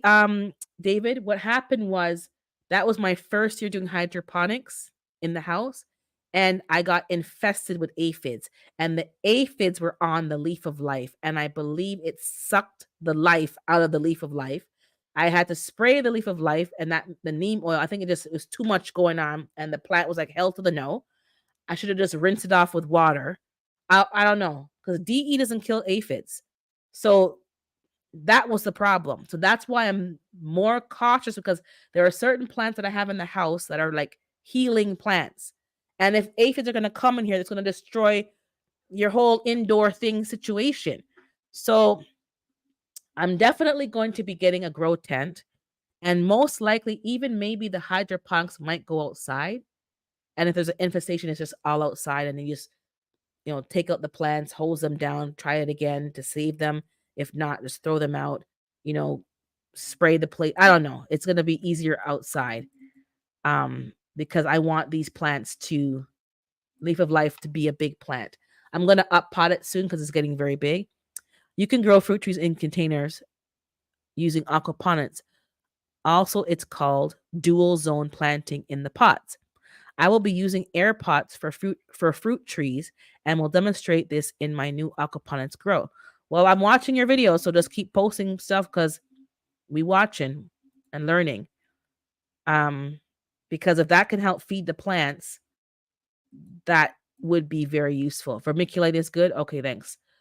Um, yeah, because I had a horrible time with the gnats, and G Mama saved my life because I was gonna burn stuff down. I'm gonna burn stuff down. Okay, so when G Mama says wood shavings, don't go to the hardware store and buy the mulch, wood shavings. So the ones for pets, because that doesn't have no bugs in it. So that's why I got to make sure that people know what we're talking about, because they'll be going to get mulch and say, G Mama said to get mulch, and I have more bugs. If it came from the outside, don't bring it inside. Some people don't mind. I do not want bugs in my house. I can't deal with it. Do you use neem with warm water or cold water? I would say room temperature water, and I shake it in the bottle. Well, a little bit. I would say warm, but not really warm. Room temperature. Um, and I also use baking soda and water because that's good for powdery mildew. But aphids, if you guys know how to deal with aphids, please share it with the community, because gnats are annoying, but you can get rid of them. You can kill the larva in the soil. The yellow traps trap the adults and stick to them. The electrical lights will zap them. So it's annoying, but you can get rid of them. Aphids, from what I researched, nothing kills them but hosing them down. And it's not always feasible to go and hose down your indoor garden. Um, so if you know something that's gonna kill the aphids, I know you can smother them with soap and water, but that sometimes ruins the plant. And the lights, you gotta turn the lights off because it was cooking the plant. It was a hot mess. A lot of stuff went wrong. It went wrong, and it was not an enjoyable experience. But you live and you learn. Neem seed meal and neem cake are the same product. Yeah, it's the same thing, but they might be looking for one and not know it's the same thing. Warm water, yes. Let me see. I think I'm missing some comments, but I don't want to elongate this too long, and we go on for hours sometimes. I'm gonna take my friend to go to the store. She has to get a uh what should I call it? That thing that locks her steering wheel. Crow, the whatever that locks her steering wheel. She had 2 attempts on her vehicle. She got a new car last summer, and there's been 2 attempts this week to steal it. Um and the door, I think she said the door was kind of damaged. So she has it in the garage now, but we were texting back and forth this morning, and I guess the long and the short is that her boyfriend, I guess, is taking over the garage, and she had to get him to get his stuff out the garage. And sometimes these dudes take these temper tantrums. That's just like, honestly, it just pisses me the hell off. Like, really? It's her garage, it's her house. She had 2 robbery attempts, and then he's saying that's what insurance is for. I don't know about that. It's probably going to raise your insurance, because if you're in a high theft area and if you didn't take precautions to protect your vehicle, like, that's what insurance is for. Because he doesn't want to take the junk out the garage, which he now did. From what she can tell me, the story later, but she knows me already. It's her garage, it's her house, and he's trying to take it over. And then the dude wants to say, "You're not making me feel like I'm welcome here."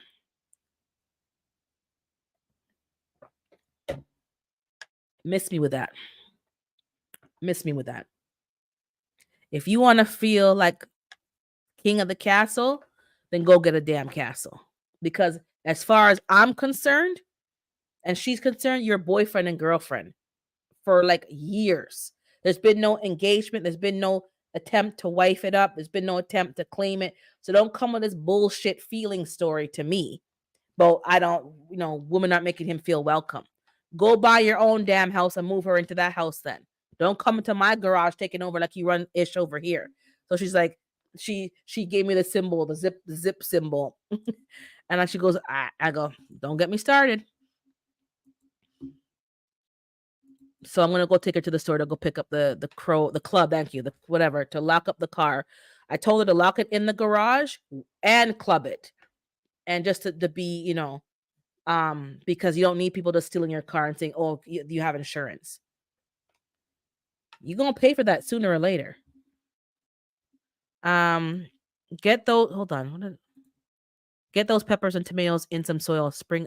I have 3 tomatoes in here for the indoor growth. The tiny Tims. First time growing tomatoes indoors. I'm quite happy with that. And I'm gonna start my stuff early. I hope. I'm scaling back, so I said, but we all know how that goes. So I might start planting 50 billion things again. And my dad gave me a list. He said basically just do what you did last year. And then he's gonna say, oh, but I want this and I want that. So we're gonna start the seeds early and get them out early, the cold stuff out early. And I will plant extra seedlings and I will give some seedlings away. I was gonna give people some seeds, but they're hard to germinate. So let me just start them off and then they can get seeds from when it grows to a full plant. I went to the library and I dropped off the seeds this week. I dropped off the ones that I took from them. And then I remembered I got the Tiny Tims from there. I think Psalms did send me them, but I had used the ones from the library because I had them there. So I remembered now. So I returned their seeds and I gave them a bunch of seeds that I harvested. And he was very thankful, very happy. And he's like, oh, I hope you have a prosperous garden. I go, of course. Of course I want to have a prosperous garden. You don't know. It goes without saying. And he just laughed. So I'm going to give them some more seeds in the coming week. So I gave them some, kohlrabi. I gave them some Copenhagen cabbage. I think I gave them early Jersey cabbage. Some, not a lot, because those are my seeds. And you have to wait 2 years to get seeds from brassica. So I'm not like just giving them away. I gave them back some Tiny Tims. I gave them cayenne pepper, the yellow Peruvian pepper, and I have some in a bag for you, Sam. So you'll be getting those as well with the seed when I send them over. The Peruvian pepper, which is it's spicy, but it has a sweet taste. I believe you'll like it. So I gave you about 5 or 10 seeds. Get them going and just collect the seeds and start to pass them around your area in the States and even in the community. Start passing them around when you get seeds at the end of the season. I didn't have that many seeds, so I'm going to be giving them away locally. I'm going to grow it again this year, get some more seeds, and then I can send them out to people in the gardening community. So those of you all who want the yellow Peruvian pepper, wait this year between myself and Sam, and I might send some to one more person, and then we can start passing out that seed. I think you guys will like it for hot sauce, chutney, pickling. It's got a nice flavor, but it has the heat. The reviews on Amazon for the neem cake says it molds horribly and I'm allergic to plant mold. Can you recommend a good brand, G Mama? Okay, so G Mama, did you see that? I haven't purchased sticky straps since using the neem cake. Now, maybe the mold comes from the way that people are using it, Renaissance, because sometimes people know what they're doing. They don't know what they're doing, and maybe they wet it up too much. So maybe G Mama, I suggest a video on the neem cake so we can refer back to it. Maybe you water from the bottom. Maybe there's things that you do that make sure that doesn't mold. I wouldn't mind having a video on that. So G Mama, video request. I think Mike said he uses mixture of alcohol and something. Yes, he did. And then eventually he gave up. He said, you know what? And he took out everything and started fresh. Because once it goes to one thing, it hops from unit to unit. And then you got one done and then you got to do another unit. Then it's just, man. But he did use that. So I'm going to go back to his video. You're right. I believe the car has an alarm. It's a brand new. These people in my neighborhood, be doing some stuff. My car is not even locked half the time, allegedly, because the thing don't work. Nobody wants my car. I gotta clean it out. Never mind. And I spilled soup in there last year. Now it's smelling a little funky. I'm gonna have to do a shampoo this spring. Also, my good people, I earthworm farm, make my own rich microbial live earthworm castings to add to my potting mixes. I also use it to make earthworm tea for my aquaponics and hydroponics. I know that there's a guy that we used to watch. Is it AJ's Worm or something? It's a couple of guys that do vermiculture. I am wanting to get into that, but I haven't done it yet. Good morning, Tori. I haven't done it yet. Hey, African, you must have been in the bushes. Hey, African Dreaming. You there? Uh, you there? Think you're not on mute anymore, but your headset, I can't hear you. Eden and Neem Bliss are great products and doesn't require much for application. Oh, down to earth and Eden and Neem. Okay. I will keep that on. Let me star that comment so I can find it later. Blah blah blah blah. Freon can crack clubs. Well, if she puts it in the garage and does that, that will help at least. So it's not so easy for them to do it. And I told her to get some cameras and get some. Urban, leave her alone. She knows you don't like her friend. No, I don't. I don't dislike her friend. I don't. But you gotta call a thing a thing. You gotta call a thing a thing. Good morning, Duval. That's all I'm saying. Don't try to act like we husband and wife and you haven't done nothing to make that situation happen and then taking over my damn house like it's your house. No, no, no, no. We're not doing that. We're not doing that. We're not doing that. You are in a situationship, kind of, sort of. And if he wants things to be defined, he gonna have to put some effort into the definitions of those things. Not on my watch. Not on my watch.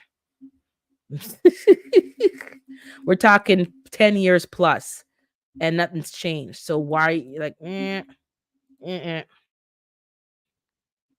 cooking breakfast and making so I told her my 5 cents. She can take it or leave it. I got no problem. She wants to leave it. I'm not gonna I'm not lying or holding things in. I'm gonna say my piece because she's my friend. So I don't have to wait for her to ask me. I'm gonna tell her and she can just take it or leave it. Also, people, a good growing substrate is sand. Yes, I am using sand. Also mixed with coconut fiber, some earthworms casting mixed together. I think earthworm castings. You tell me, Wayne, if you use coconut coir indoors and I use worm castings as a fertilizer, that's not going to give me any kind of gnats or bugs, right? Or is that something that's for outdoors only? Because most of us who grow indoors, we just don't want the bugs inside. I don't care about bugs outside. And right now in the garage, there are gnats because they must have came from the pots that the fig trees are in, which is fine. They're in the garage. There's not that many. They're probably in the soil. I haven't been watering heavily. I watered this week for the first time in about 4 to 6 weeks because in the colder months, you don't have to water as much. I only watered because the lemongrass was looking crispy and the sage was looking a little crispy. So I knew, okay, fine, it needs some water. I gave it rainwater because it has minerals in it and stuff. I don't need to give it no fertilizer.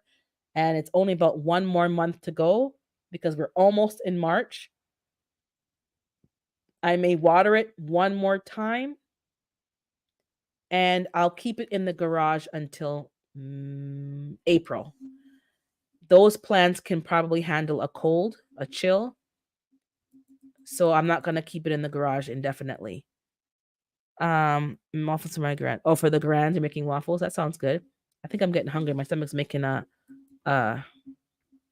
rumbling. If you're gonna come back, African, come back. I think you had a connection issue. Oh, the internet was horrible. Yeah. This there is one British show called Obsessive Compulsive Cleaners, and they share some great tips for cleaning up cars and bus. Okay, I will type that into my phone now. I have a shampoo that somebody has. I can go over there and use it. So I'm going to use it once it's warm enough. Shampoo all the seats and everything and the car, clean it up, get the car in order, and get my garage in order, as you guys know, because there's things in my car that should be going in the garage, the pine pellets, and I can't fit them right now. Obsessive. Oh, compulsive cleaners. I didn't spell it right, but hopefully it will know. Click here to watch. I love British TV. I love British TV. Decline the cookie. Okay, I'll take a picture of that. Thanks, Sam. Okay, I'll look at that after. Um, but yeah. So get your garden started. Rethink what you're doing. Maybe there's ways that we can become more regenerative. We can do things a little bit better. I think for the most part we are, having a closed loop. Um and just figure it out, but don't trust these articles that we're creating 6 times more carbon in our food than the conventional grow. The conventional grows, we've been talking about this. They're putting the peel on the produce. So most of us have to peel our vegetables before we even use them to cook or eat raw or juice them. We can't even trust the frozen veg between the pesticides, herbicides, and the viruses in the food because the workers are, I don't know, the sanitary situations. There's hepatitis B in some of the frozen fruits, but I so it's becoming more apparent that we got to grow our own food or build a connection with local farmers and maybe discuss with those that are open, the farmers, what you want to purchase, what you're interested in purchasing, and maybe they can make it happen. It may not be financially advantageous to them, but if there is a market for them, it's not going to break the bank, it's not going to make them lose money. They just might, expand and grow more strawberries all year round. If people are going to buy them, maybe they'll freeze them, flash freeze them. I don't know. But maybe with these conversations, they'll be more willing to um do that if there's a market. Buying your meat from these farmers, have a conversation, say, listen, I know you grow your own chickens and I buy the meat. Can you maybe grow, instead of Cornish cross, can you try like another breed? Some people are open to that. If you have a market for them, if you have a large family or church group, and then you can all put together and say, listen, we'll purchase this if you grow so many a season, and we'll buy it from you. There's a farmer right now, because of the people in church. They are growing chickens exclusively for our church group because we want them. So they're growing exclusively. I'm going to speak to him and ask him about maybe trying Red Rangers, more um grazing kind of chicken breed, and that could be more on pasture versus Cornish hens or Cornish cross. That's just like suffering and over, I don't necessarily want that. So that's what we're working on now, because you can't do everything. You can't grow everything unless you have a lot of infrastructure, a lot of land. It's difficult. So it's better to connect with people. Those bugs can't live in hydroponic gardens. There's nothing for them to feed on. Okay, thank you. Because we just OCD with these gnats. We're scared to death. Um Okay, take care, Denise. Thanks for popping in. Good to see you. I think it was your first time like typing in the chat. I don't know if I saw you before, but good to see you. You will not have fruit flies at all mixing your earthworm castings with sand, perlite, and coconut coir. Fruit fly larvae can't live in sand or drier substrate mixing at all. Thank you. So I will be looking into that. We had worms before and we didn't take care of them, and they probably froze up in the garage. And we threw the container. We didn't have a setup. We had like a box with worms, and we would throw food on top. It wasn't like a vermiculture thing where you kind of move, and we had no way to get the soil out. It was ridiculous, but we tried.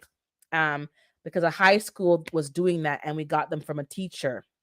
Uh, the teacher who was doing that in the school, he had worm bins, and he was teaching that as part of the curriculum.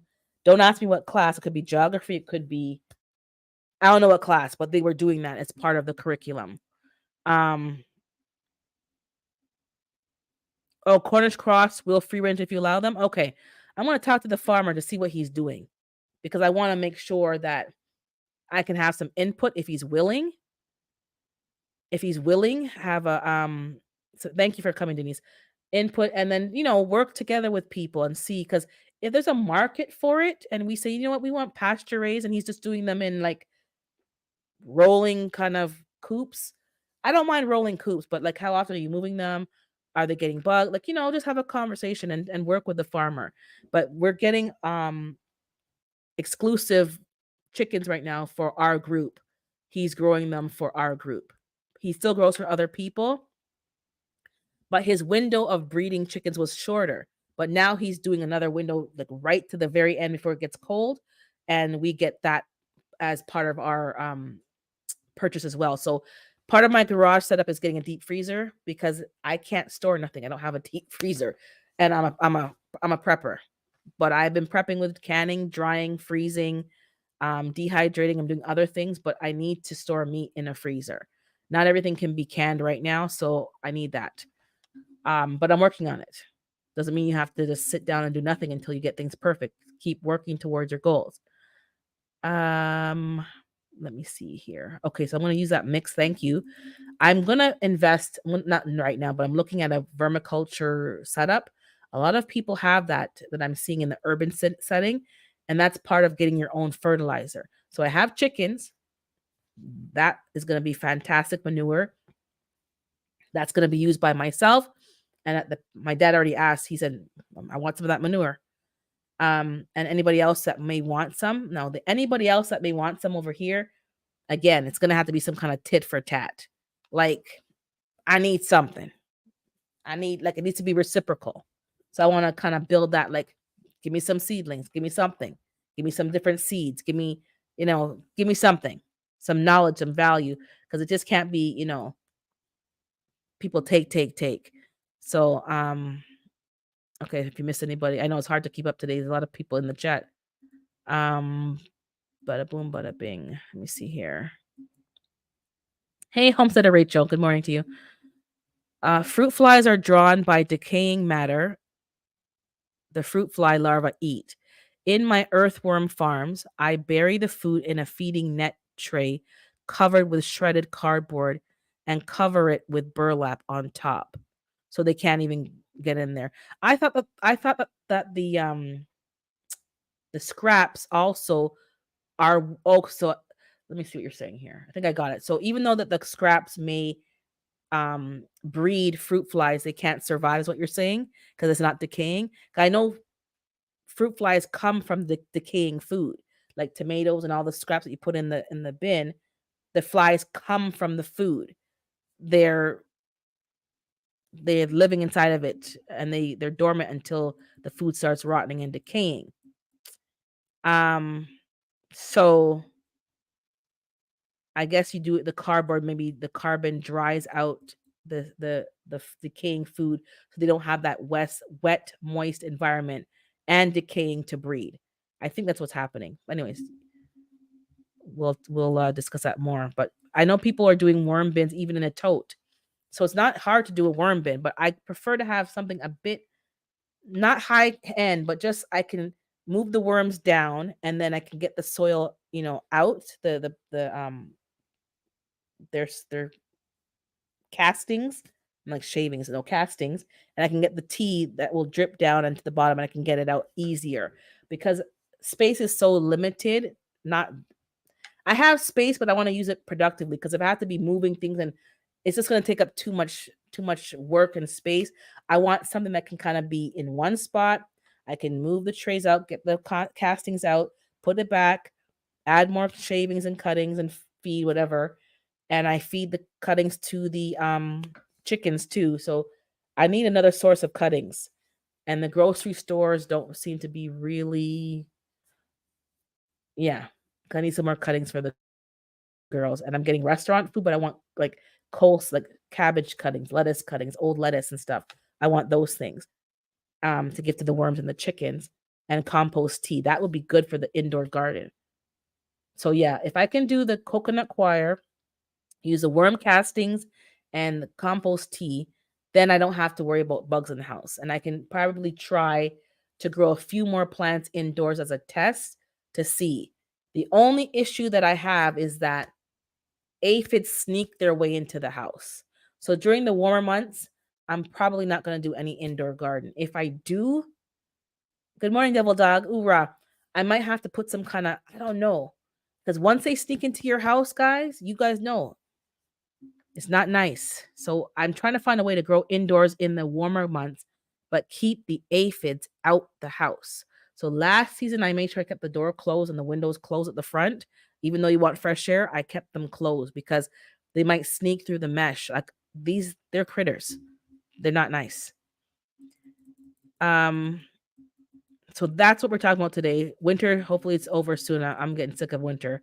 Plant your seedlings, guys, now. Don't wait because I'm spreading out my planting on a schedule. So that way it's not all at once. I'm staggering it depending on the plant and depending on how long it needs to be indoors and just work your way that way. Then it's a little easier in smaller chunks. My vermiculture worm farm eats all the shredded cardboard boxes from Amazon. All my vegetables, food waste, use coffee grounds. That's where I'm not using my coffee grounds. I use it for a mouse deterrent, but I can put that in there. Grounded eggshells. Well, I got chicken, so they got good eggshells. That will be good. And um make dark rich organic castings. So and who doesn't have Amazon boxes?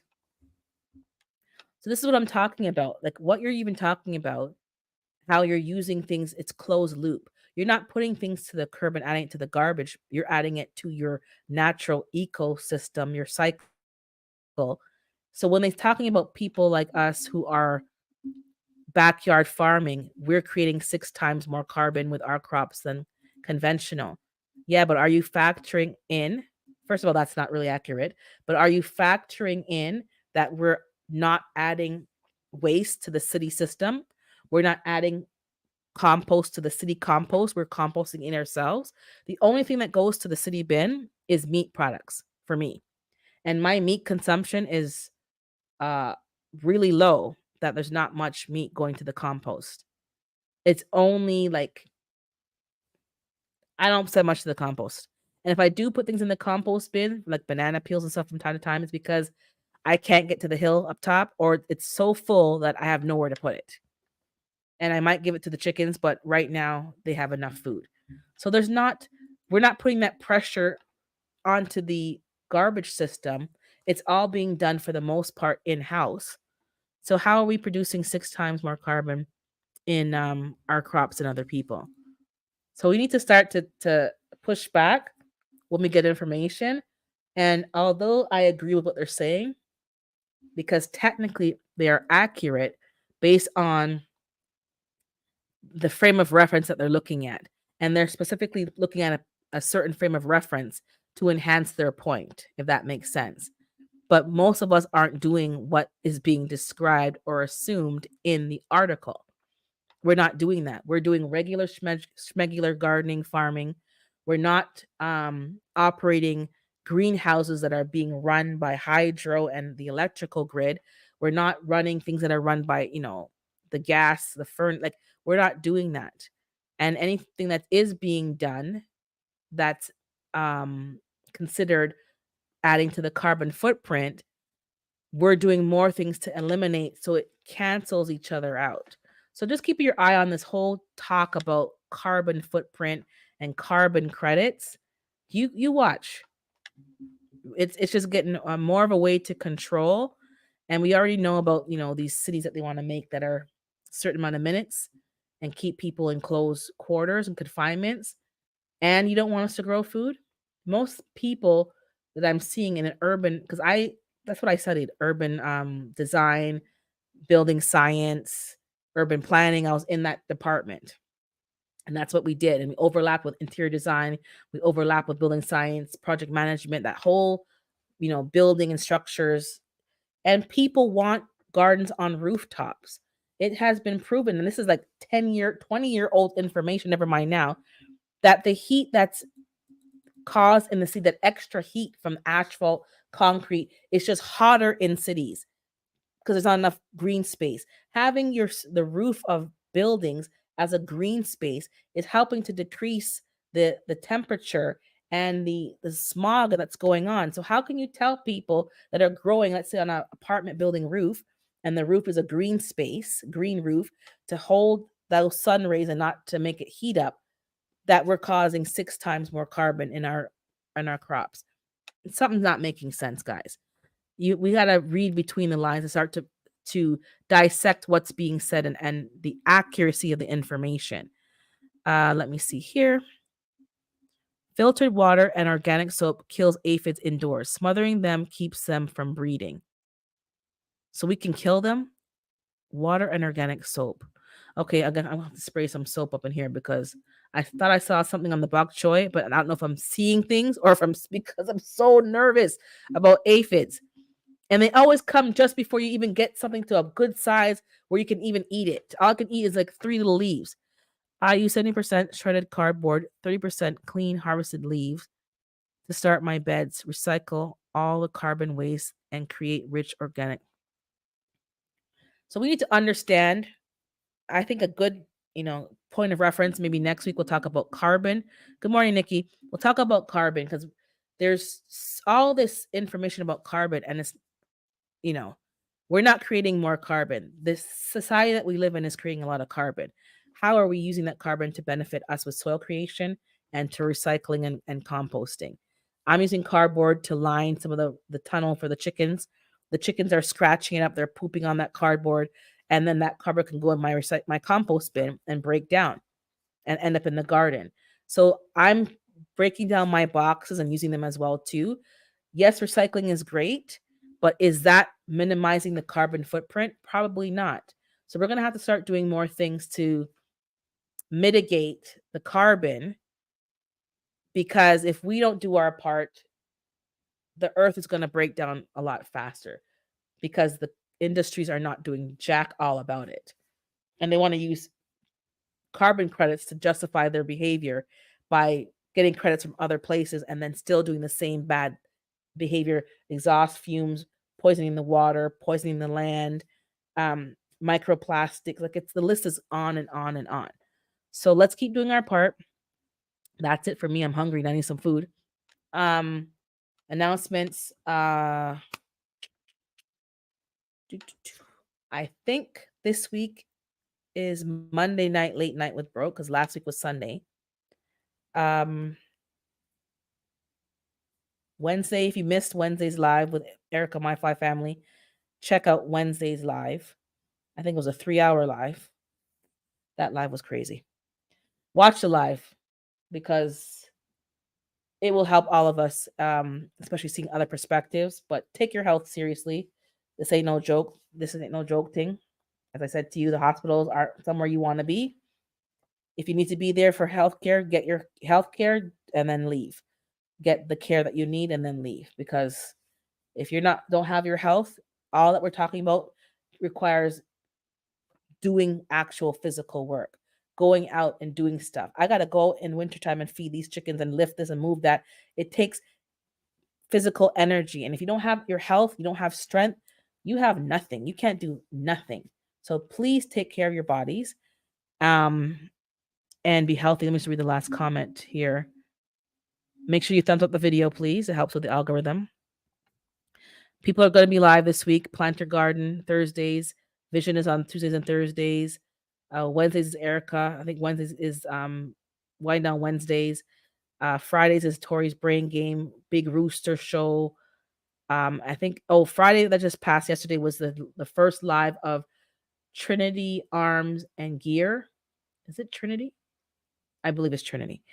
With Ray Official, Armel, and Joe Q. So check out that live. And if you're not subscribed, subscribe to them. Hey, Joe Q just walked in. If I call somebody's name, they walk in to the room. So check out their live last night. And the usual lives I mentioned. I can't keep up with everybody.